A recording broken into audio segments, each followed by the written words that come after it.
According to Miller Tabak strategist Mike Maley, from a technical analysis perspective, Apple stock is poised to laugh in the face of Donald Trump's raging trade war with China. So, could Apple gain 530%? Let's take a look.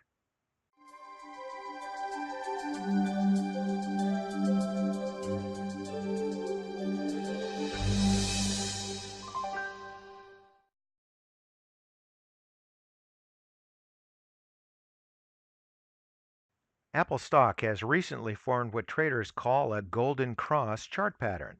As we've discussed this before, according to chart technicians, a golden cross formation is typically a bullish signal.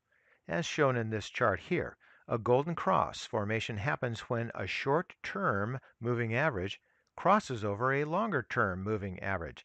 In this case with Apple, the 50 DMA is coming up from below and through the 200 DMA.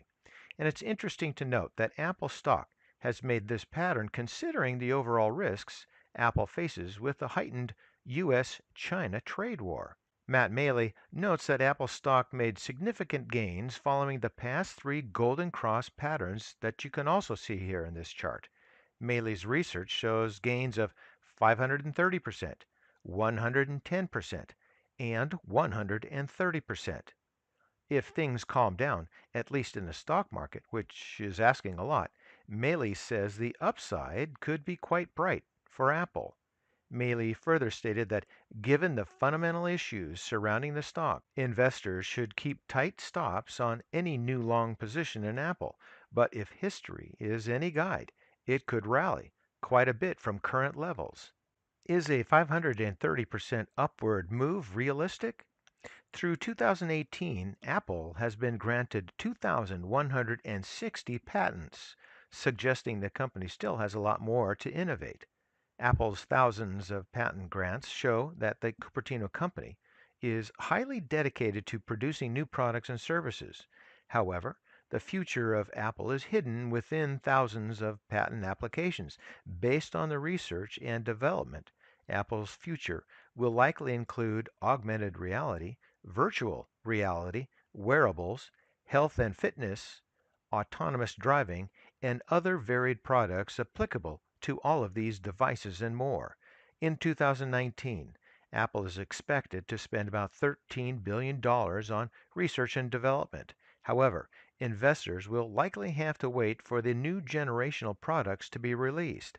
Apple is targeting products that could be several years away from launch. Besides, Apple is likely spending billions of dollars to go both on defense and offense. In that sense, Apple is spending to protect its innovation lead, and it is also looking to dominate new product categories with different product offerings.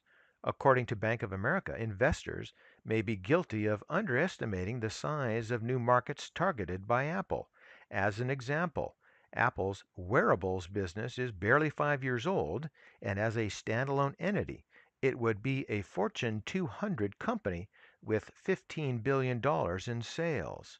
As to whether Apple will gain 530%, don't hold your breath. That would make Apple a $4.5 trillion company, or about one-fifth of the entire U.S. economy. So, in my opinion, nah, not in my lifetime. If this video was entertaining or gave you any value, please subscribe and hit that bell for alerts of new videos. So for today, that's ChewDog Charts. Thank you.